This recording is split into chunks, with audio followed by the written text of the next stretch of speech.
मतलब पापा आपके मैकेनिक हैं, मम्मी आपकी लेबर है। लेबर है। आपको आईआईटी तक पहुंचाया, बहनों को एमबीबीएस कराया।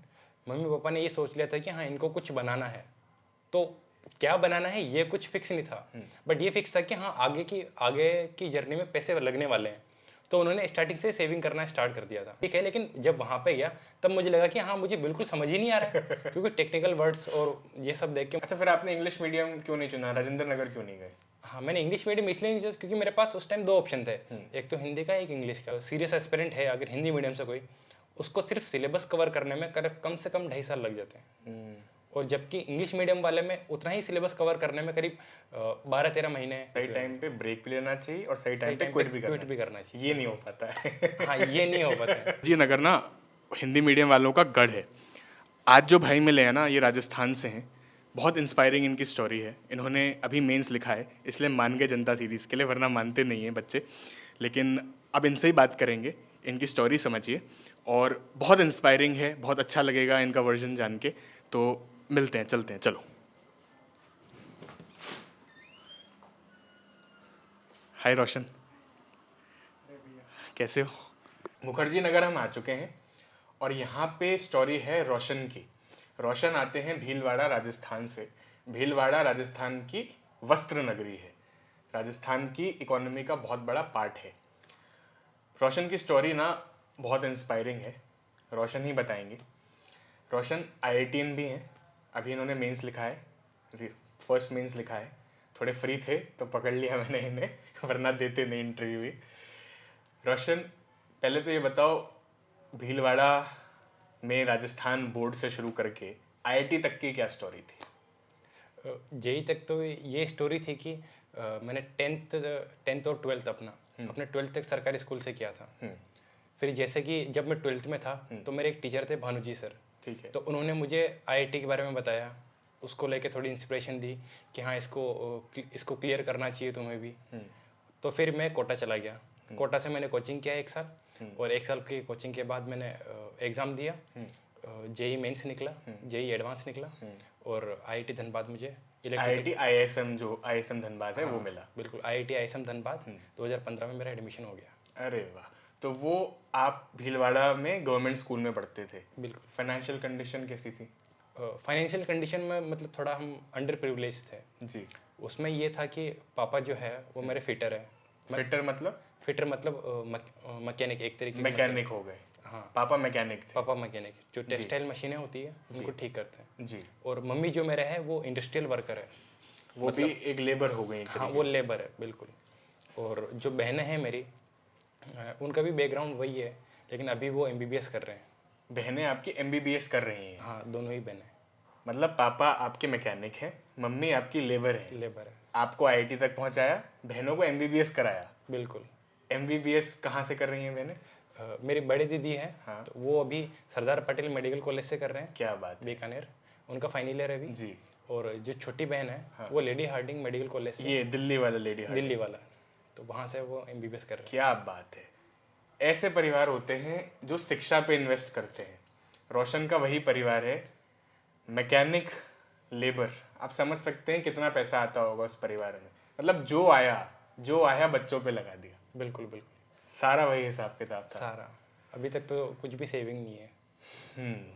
कैसे मैनेज करते थे पापा मम्मी इतना पैसा? मतलब मैं मान के चल रहा हूँ 10-12 लाख तो लगे ही होंगे तीनों को आईआईटी और मेडिकल कराने में। हाँ, इससे ज़्यादा ही लगे। इससे ज़्यादा ही लगे ज़्यादा ही होंगे। लगे। तो वो कैसे मैनेज किया माँ बाप ने? मतलब ये था कि स्टार्टिंग से लेके मम्मी पापा ने ये सोच लिया था कि हाँ इनको कुछ बनाना है, तो क्या बनाना है ये कुछ फिक्स नहीं था, बट ये फिक्स था कि हाँ आगे की जर्नी में पैसे लगने वाले हैं। तो उन्होंने स्टार्टिंग से सेविंग करना स्टार्ट कर दिया था। जब हम 5th-6th में थे तब उन्होंने सेविंग करना धीरे धीरे स्टार्ट कर दिया था। और चूंकि हम सरकारी स्कूल में पढ़े थे तो हमारे स्कूल की जर्नी में इतना खर्च नहीं हुआ था।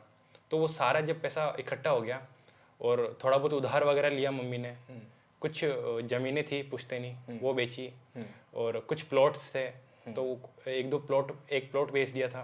तो उससे क्या कुछ अर्निंग हो गई थी जी। तो वो जो सारा पैसा था वो फिर मम्मी पापा ने सोचा कि हाँ इनकी पढ़ाई में लगा दिया जाए। मतलब सिर्फ 2 ही प्रायोरिटी थी, एक तो हमारी पढ़ाई और एक हमारी हेल्थ, बस। इनको लेके कोई तीसरी प्रायोरिटी नहीं थी। क्या बात है। फिर आप आईआईटी पहुंचे। बिल्कुल। आईआईटी में राजस्थान बोर्ड से आए होंगे, हाँ, हिंदी राजस्थान मीडियम बोर्ड, से आए होंगे। हिंदी मीडियम बिल्कुल। और आईआईटी तो अंग्रेजी का बिल्कुल गढ़ है, सारी पढ़ाई इंग्लिश में। हाँ कैसे सारी। मैनेज हुआ वो? वहाँ पे जब मैंने एडमिशन लिया तो देखा मैंने टीचर सारे इंग्लिश में बोल रहे थे। मतलब मुझे सच में बिल्कुल, वैसे मेरी इंग्लिश ठीक है लेकिन जब वहाँ पे गया तब मुझे लगा कि हाँ मुझे बिल्कुल समझ ही नहीं आ रहा है, क्योंकि टेक्निकल वर्ड्स और ये सब देख के मुझे बिल्कुल समझ में नहीं आया। जी। तो फिर मैंने वहाँ के टीचर्स थे, उन टीचर्स को बोला कि सर प्लीज़ थोड़ा हिंदी में भी बोल दीजिए। कुछ कुछ टीचर थे जैसे कि मेरे गौरी शंकर सर थे, तो उन्होंने अपनी अपनी स्टोरी सुनाई कि वो भी बिहार बोर्ड से थे, उनका भी हिंदी में था। फिर उन्होंने कैसे इंग्लिश को सीखा, किससे उससे कोप अप किया। फिर धीरे धीरे फिर मुझे भी इंस्पिरेशन मिलने लगी, मुझे भी लगा कि हाँ इंग्लिश को हराया जा सकता है। और फिर मैंने इंग्लिश पढ़ना स्टार्ट किया और फिर धीरे धीरे फिर मेरी इंग्लिश पे कमांड बनने लगी। तो आईआईटी में आपने सारे परीक्षा इंग्लिश में लिखी और आप कैंपस प्लेसमेंट तक पहुंच ही गए होंगे डेफिनेटली। हाँ, कैंपस प्लेसमेंट हो गया था मेरा। कहाँ हुआ था? मेरा एक हैदराबाद बेस्ड कंपनी है बिहेव सॉफ्टवेयर, उसमें हो वो गया। आपने ज्वाइन किया क्या? नहीं, वो मैंने ज्वाइन नहीं किया, वो मैंने क्विट कर दिया था। और मतलब ऑफर लेटर था, आपकी ज्वाइनिंग आज आ चुकी थी लेकिन आप गए नहीं, आप यहाँ आ गए। हाँ, मैं डायरेक्ट यहाँ आ गया। मुखर्जी नगर। हाँ और मुखर्जी नगर, अच्छा फिर आपने इंग्लिश मीडियम क्यों नहीं चुना, राजेंद्र नगर क्यों नहीं गए? हाँ, मैंने इंग्लिश मीडियम इसलिए नहीं चुना क्योंकि मेरे पास उस टाइम दो ऑप्शन थे, एक तो हिंदी का एक इंग्लिश का। और चूंकि जब मैंने फिर थोड़ा बहुत सिलेबस देखा मैंने, हाँ सिलेबस ये है, यानी कि 12th तक का पूछ रखा है, और प्लस हिंदी पे भी मेरी अच्छी कमांड है, इंग्लिश पे भी एवरेज कमांड थी। फिर मैंने सोचा कि चलो कोई बात नहीं यार, हिंदी मीडियम लिया जाए, हिंदी क्योंकि medium लिया उसके साथ मैं कंफर्टेबल हूँ। जी। ऑप्शनल क्या है आपका? मेरा ऑप्शनल मैथमेटिक्स है। Maths optional. जनरली आईआईटी वाले मैथ्स ऑप्शनल ही, मैथ दोनों बातें हैं, मैथ्स ऑप्शनल भी आईआईटी वाले ही ज़्यादा करते हैं और आईआईटी वाले ही मैथ्स ऑप्शनल ज़्यादा लेते हैं। हाँ ये है, आईआईटी वाले थोड़े टेक्निकल बैकग्राउंड से आते हैं, इसलिए या तो टेक्निकल सब्जेक्ट लेते हैं, इलेक्ट्रिकल मैकेनिकल हो गए, और या मैथमेटिक्स वगैरह लेके काम चलाते हैं। तो मुखर्जी नगर आप आ गए, मुखर्जी नगर में आगे क्या चेंज दिखा, मतलब क्या रिएक्शन था जब पहली बार मुखर्जी नगर आए?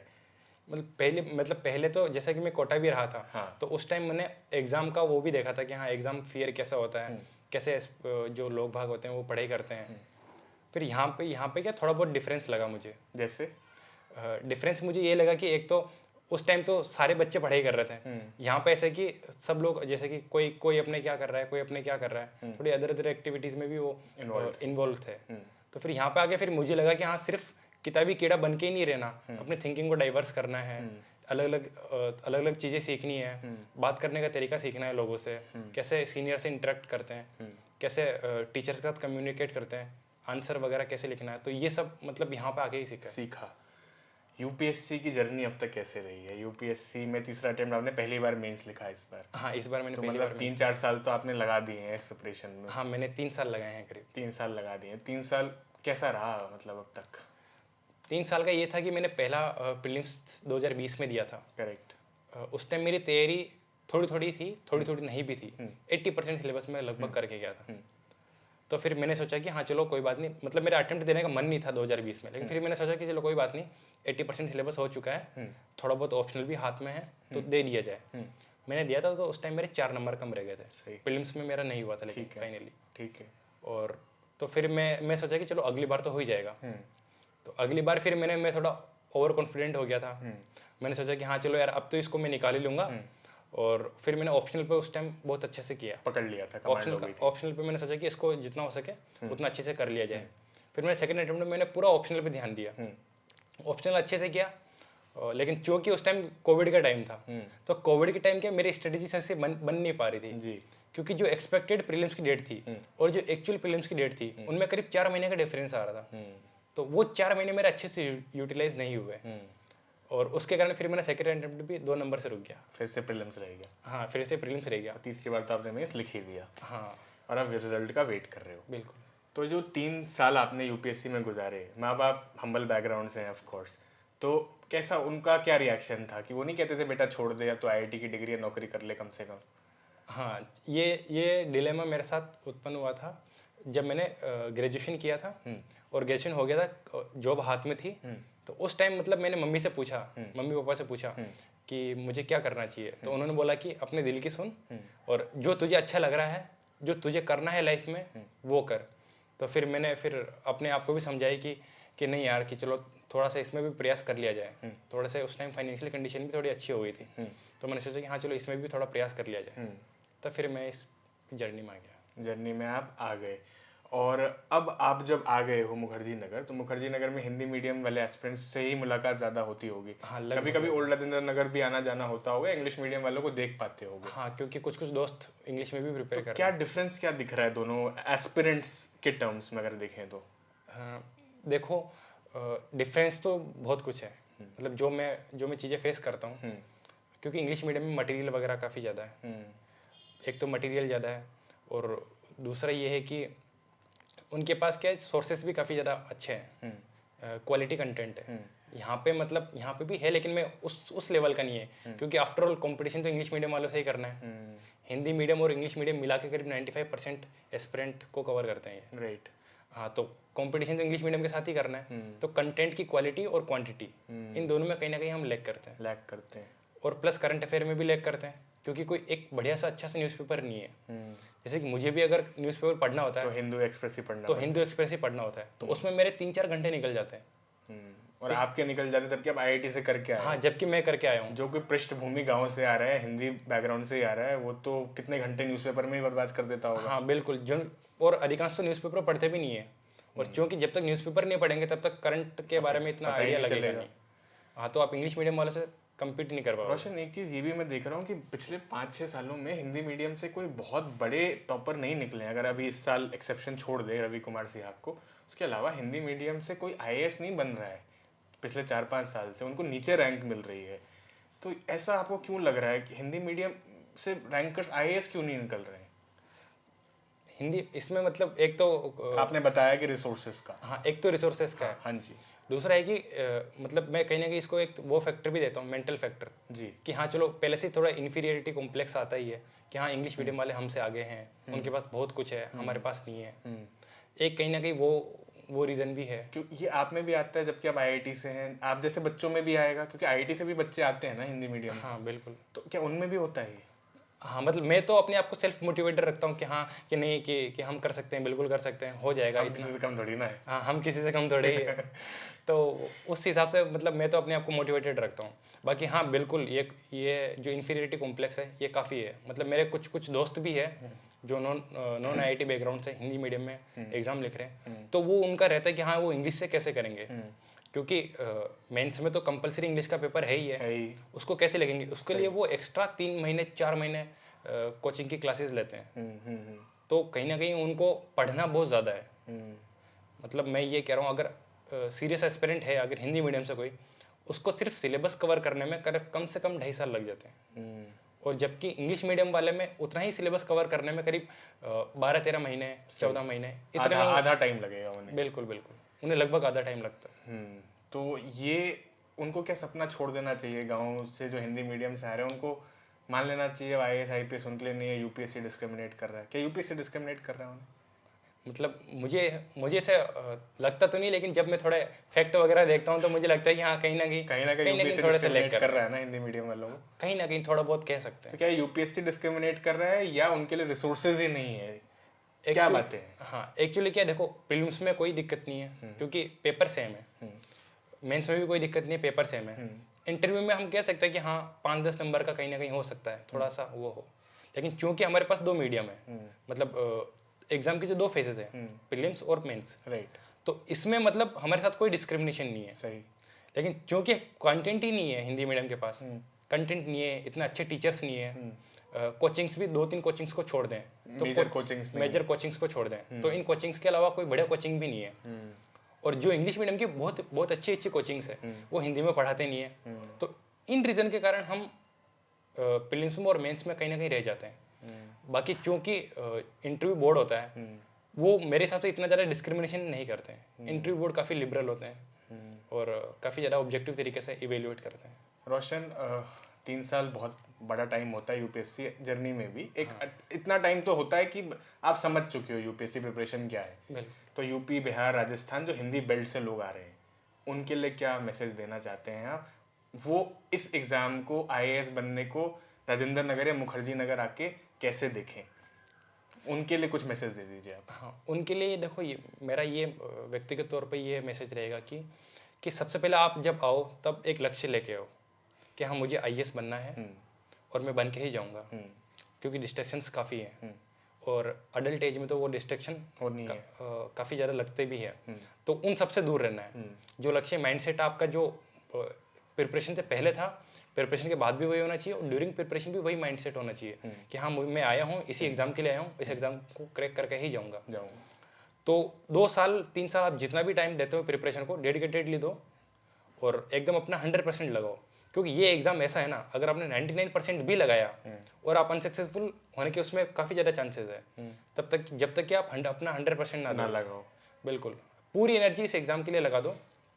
फिर अगर ना निकला तो ये समझ लो कि हाँ भाई नहीं था, और सही टाइम पे क्विट भी कर देना चाहिए। सही टाइम पे ब्रेक भी लेना चाहिए और सही टाइम पे क्विट भी करना चाहिए। ये नहीं हो पाता है। हाँ ये नहीं हो पाता है, क्योंकि झाली ऐसा है, क्या करें। प्रीलिम्स निकला, मेंस निकला, कभी इंटरव्यू रह गए, कभी लिस्ट में आ गए लेकिन रैंक थोड़ी कम मिली।